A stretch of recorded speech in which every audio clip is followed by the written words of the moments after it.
Hey guys, good morning. So it's Sunday morning, and I guess what is it, the 19th maybe? I think it's the 19th. Wanted to kind of give you a recap of last night, talk about today a little bit. Um, but before I talk about either one, I got to talk to you about a couple of the sports things that just came up. Not the first one's not sports, but today's a big day. Some of the coolest people I met were in a town called Hobart, Indiana, and today at 3 o'clock Eastern, 2 o'clock Central, where I'm at, is the big duck race at the lake. And guess who's got a duck in that race, baby? So I think if I win first place is $1,000. So as I'm playing this out in my mind, I win $1,000. You call me up later today. I have Papa Joe and Jim go pick up the money. They buy a $200 beater and they drive out here with that $200 beater, and we road trip the rest of the way across the country. Me, Jim, and Papa Joe. Could you only imagine? Anyway, couple of sports stories though. So anyway, I'm excited for the big duck race today. So Papa Joe and Jim, you guys got to let me know if they call my name out. Couple sports stories though. Today is something that's always been really cool to me. They have the Little League World Series going on up in Williamsport. But what they started doing a few years ago is they let some major league teams go and play. There's actually a professional sized field there as well. And my Phillies are playing the Mets today. Man, we've been scraping it up lately. So we got to get something done. But I think it's a cool thing that they have the little leaguers there watching the teams and get a chance to the major leaguers to talk to these kids. I always think that's a great thing. So tonight, if you're not doing anything on a Sunday night, watch my Phillies hopefully beat the Mets up in Williamsport. Not Williamsport, I apologize, up in Cooperstown. Right? Now I'm confused. Up in Williamsport. No, Cooperstown's a different game. Never mind. Anyway, watch the game. You'll see it. You get to talk to the Little Leaguers. I believe it's in Williamsport. The other thing is, for those of you that are football fans like me, I saw something this morning on the highlights that was just crazy. So we got to prepare for it. They keep trying to change the rules of this game to make it safer, which in theory is a good idea, except it's a sport where grown men run full speed at each other and collide. So it's kind of tough to take the violence out of it. But anyway, I was watching the game. If you see a highlight last night, I think it was the Minnesota-Seattle preseason game, I swear to you, a linebacker comes off the end, untouched, and tackles the quarterback. Just tackles him. And they throw a 15-yard penalty for roughing the passer because he fell on top of the quarterback when he tackled him. So now you got to hit a 12-inch range, but you got to fall the proper way. Anyway, I'm off my high horse about sports right now. So let's get to last night and yesterday and today and some of the things that's going to happen. It's kind of cool. So the web of Cuba, Missouri is still coming through. I shared with you yesterday afternoon. I met a couple of great guys. I met John and Chief and Terry over at the tourism center. Made that happen for me. And I got an email later in the afternoon from Leanne. Now, if you remember anything about Leanne is a producer on a show and came out to meet me back in Cuba and did a kind of a little video thing with me. And they're going to do it after post. I think that's the key word I learned last night, after post. After post. But they're going to make me look pretty, hopefully. But I think that's going to air. Anyway, Leanne is a producer on that. She emailed me and said, hey, we want to take you out to dinner tonight. So thank you, that's great. So Leanne and her husband, Jack, picked me up. And we went over to the Merrimack Vineyards winery over here in St. James, which was just a really cool place. And the owners, I hear winery and I think about these old, stodgy, not really uptight, but just reserved people. And the owners is this young couple, Joe and Michelle, they were really cool and really welcoming. But we had a nice time. And then along came Joy, which is Leanne and Jack's daughter, and her boyfriend Matt, who happens to also be, he's a really cool dude. He happens to be he's the executive producer and television personality of this show that I think I'm going to be on. I got to get more details on it. I think I'm going to be on August 31st or something like that. Anyway, I couldn't meet Matt while I was in town, and they wanted me to meet Matt as well. So we sat back, and it was just a fun night. And but there were some really memorable moments about it, and it was really. It's funny how sometimes, you know, I try to this journey for me. I'm a people watcher, and I read people, and sometimes you think that the story is one place for me, and then, you know, it's kind of a different place, and I'll share it with you. And I don't mean any disrespect, so I hope nobody takes it. But so we started out the night, and you know, choosing some wine or beer at the winery, and it's just funny watching personalities. So Leanne is a doppelganger in Lancaster. I couldn't look at her without picturing a young lady I used to work with named Mary Kelly. She's a realtor in Lancaster, PA. So if you look up Mary Kelly, Kelley, and you see the pictures of Leanne, you'll see that it was a spitting image. So I couldn't look at Leanne without thinking about Mary. So anyway, they always say we all have a doppelganger somewhere in the world. But we just had a lot of fun, and frankly, most of the night, I'm sure, was probably boring to the guys because it was just me basically telling stories of the journey. And but Leanne is just full of personality and bubbly, and just completely outgoing, and that's who she is, kind of a little bit like me. Her daughter Joy, much the same way. Matt's a handsome young guy, man. You know, Joy is this flaming redhead, and these two, they almost look like, you know, whenever you go somewhere and there's that it couple, like these would be the it couple. It's just, bam, they're just there, and just have presence about them, you know. And then there's my guy Jack, and Jack, I don't mean any disrespect, Jack was so fun to be around and watch, because I even said, you know, he's got to be so calculated and analytical. I sat down and I was between, Leanne was on my left and Jack was on my right, and so because I was doing a lot of talking and so was Leanne, that's where most of the eye contact was. But Jack would sit there and had his legs folded, and he was just staring at me and like sizing me up, almost like the dad who's sizing up his 18-year-old daughter's boyfriend that comes to the front door, you know. And I don't, you know, again, I know this is not in any disrespectful way, but I know he's one of those analytical and processing. And I'll tell you another story a little bit later on that was funny about that. So anyway, we just talked about, you know, a lot of things, parts of the journey, different legs of the journey. Learned a little bit about Matt and Joy and how they came to be, and how this whole group got tied in, all between, you know, Anna Lee and Jane and Jimmy West and Leanne, and how all these people kind of, like I said, come together.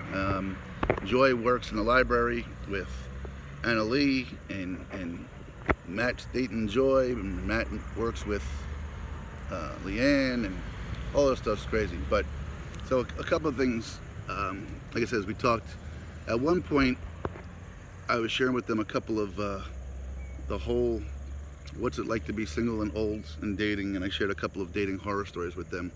And at that point, Jack just let out laughter because he heard one of my stories about old nosehair. Those of you that don't know my story about nosehair and old greenteeth, those were back in the day a little bit, but there were some dating horror stories.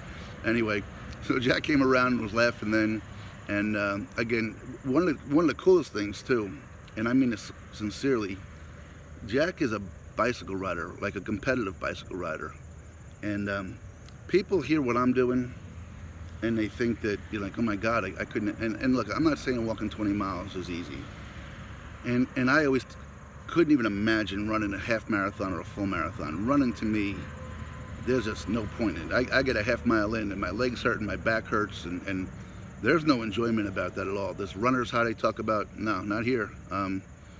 But the bicyclists, you watch these guys bicycle, and I think that's the hardest of all, because if you've ever seen these guys on their bicycle going up a hill, they drop their bicycle into low gear, their legs go 100 miles an hour, and I swear to God I could walk up the hill faster than they're going, and the amount of energy they put forth, their quads must burn the hell out of them.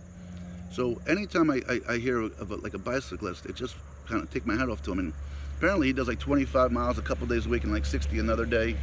So without even being part of the story, probably the most low-key person of the night was Jack. I was just fascinated by. And then, so the winery closes down around 9 o'clock, and of course we overstayed our welcome, and we're having some fun. And then one of the weirdest things happened. We're kind of sitting around this round picnic table, you know, kind of laughing and talking.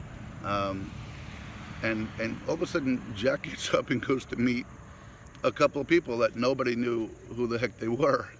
And Joy and Leanne look at him, he's like, the heck is that? Is Dad doing a drug deal? What's going on? And then Jack comes back, so matter-of-factly, with a group of papers in his hand, and sits down and starts thumbing through them at 10 o'clock in the dark at this winery. And it turns out, I guess they have a rental property, and there was a couple that was very eager to get their application in so they can get first dibs on it. So they were reaching out to Jack through the night, like, how can we get this to you? Can we get it to you? I work till 8 o'clock at night. Well, Jack's like, yeah, come on down to the winery and bring me down here. So one of the just funniest kind of bizarre things is that here comes this couple walking in the winery to hand in their application for the rental property. And then, like I said, it wasn't like Jack took it and just put it to the side and figured I'll look at it tomorrow morning. His calculating mind, he starts thumbing through it right then and there. So it was really, really kind of funny to me. And again, the women were certainly not shy. They're very much like me, outgoing, talkative. Matt, a little bit like Jack, kind of reserved, kind of just keeps to himself. He's the youngest in a farm family, and he's not a farmer by nature. So we talked a little bit about that and how he got into television, and it was just, he's a really fun guy. And then of course I had to keep reminding him that he has to appreciate the women he's got, because there's always, he doesn't want to go through my dating story as a nosehair, and he'll know what that means. So it was just one of those nights that was just a lot of fun, and they welcomed me like family. And then there was another moment that was really cool. I often ask some rather random questions to just learn about people. And one question I ask a lot of people is, what's your favorite movie of all time? And not only do you often find out a little bit about people, but you might learn about a movie you never heard of before. And I love movies. And one of the ones, if you follow me from early on in my journey, was a movie called, I recommend it. If you've been following me lately, one of those under the radar movies that's phenomenal is Silver Linings Playbook. So when we were talking, and Leanne came up with Silver Linings Playbook, my kind of jaw dropped a little bit, like, oh my God, you know that? And we started talking about that movie. And I forget some things. So that movie was filmed in Philadelphia, outside of Philadelphia, and there's a big scene in a diner called the Lanark Diner, which I think is still open. Lanark Diner, I'm not sure you say it. Lanarach. Anyway, one time Jamie and I had gone to the diner, and in fact, there's the booth there marked off where they sat in the movie, and we could have sat in the booth next to it. There was a couple there, but I offered to pay for that breakfast just so Jamie and I could sit in that exact spot. And then my kids do everything with me, and I have them watch movies, even if it's an adult topic. And we sat in that same spot one time we went there. And then we went back another time, and the restaurant was closed. I don't know if it was closed for the moment or for good, but it was. So anyway, to say that, to tell Leanne that we sat there and enjoyed, it was like, oh my God, that is so cool. I was like we were rock stars because we sat there. And then I called up Jamie. I remember Jamie had purchased a coffee mug from there. And can you send a mug? So I've got to get Leanne's address. I promised her that I got to get a couple of Silver Linings Playbook coffee mugs for her and Joy. But to see these people appreciating the movie the same way I did was really, really cool. So then another thing happened, which I'm totally in the dark about. At some point, she's telling me, hey, I forget the young lady's name. Beth says to remind you about the barbecue tomorrow. And I got to be honest with you, I know nothing about this barbecue. I think maybe Annalise said something to me about the college. There's a really high-end college, I think it's called Missouri Science and Technology up in Rolla. And I don't know if she was just telling me about some people up there or what, but I know she mentioned something.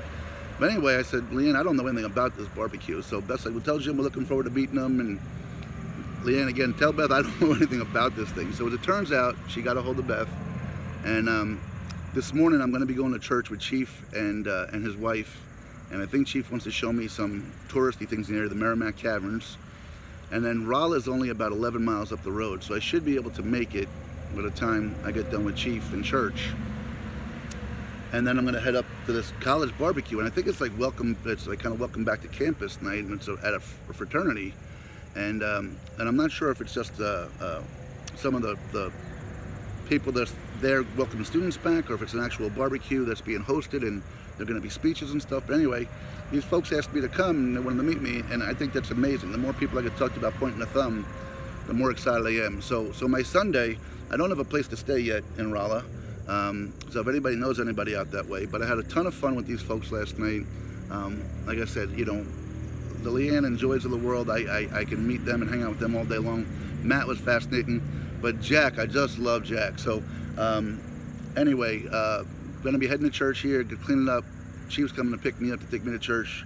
After that, I'm gonna be heading out to Rolla to this barbecue. Where the night holds me from there, I have no idea. I did print up kind of my itinerary for next week. I'll share it with you guys later. I love you guys. Heather, take